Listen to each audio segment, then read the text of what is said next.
السلام علیکم بچوں، آج ہم پڑھنے جا رہے ہیں اسلامیات کا باب نمبر 2 جس کا عنوان ہے ایمانیات اور عبادات۔ تو بچوں اس میں سب سے پہلے ہم پڑھیں گے فرشتوں پر ایمان کے بارے میں۔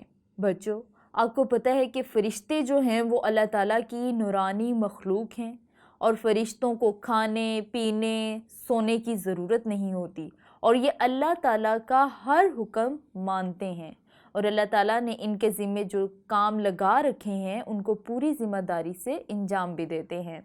جیسا کہ قرآن مجید میں ارشاد ہے، لا يعصون اللہ ما امرهم ويفعلون ما يؤمرون۔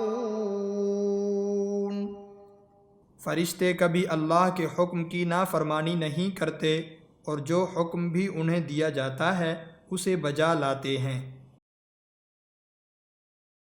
آپ کو پتہ ہے کہ فرشتوں کی اصل تعداد کا جو علم ہے وہ صرف اللہ تعالیٰ کو ہے۔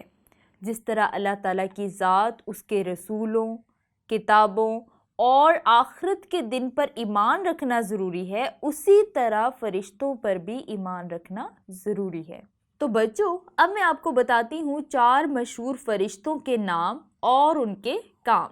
سب سے پہلے ہم بات کر لیتے ہیں حضرت جبرائیل علیہ السلام کی۔ تو حضرت جبرائیل علیہ السلام کا جو کام تھا وہ نبیوں اور رسولوں کے پاس اللہ تعالیٰ کا پیغام یعنی وحی لے کر آتے تھے، اور حضرت میکائیل علیہ السلام بارش کا انتظام کرنے اور مخلوق کو روزی پہنچانے کا کام کرتے ہیں۔ اس کے بعد حضرت اسرافیل علیہ السلام جو ہیں وہ قیامت کے دن سور پھونکیں گے، اور حضرت عزرائیل علیہ السلام یہ مخلوق کی روح نکالنے پر مقرر ہیں۔ ان کو ملک الموت یعنی موت کا فرشتہ بھی کہا جاتا ہے۔ اب ہم ذکر کر لیتے ہیں ان فرشتوں کا جو ان 4 فرشتوں کے علاوہ ہیں۔ جو سب سے پہلے آتے ہیں وہ کرامن کاتبین۔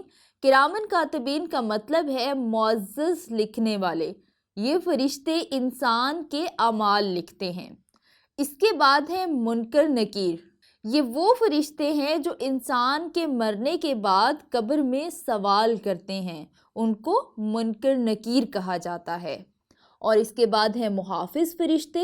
اللہ تعالیٰ نے انسان کی حفاظت کے لیے اور اس کے آگے اور پیچھے کچھ فرشتے مقرر کر رکھے ہیں جو اس کے حکم سے انسان کی حفاظت کرتے ہیں اور نقصان دہ چیزوں سے بچاتے ہیں۔ تو بچوں جو فرشتے ہوتے ہیں وہ ہر وقت اللہ تعالیٰ کی عبادت میں مشغول رہتے ہیں اور اللہ تعالیٰ کے پیغام کی پیروی کرتے ہیں۔ ہمیں بھی چاہیے کہ ہم اللہ تعالیٰ کی عبادت کریں اور اللہ تعالیٰ کا حکم مانیں۔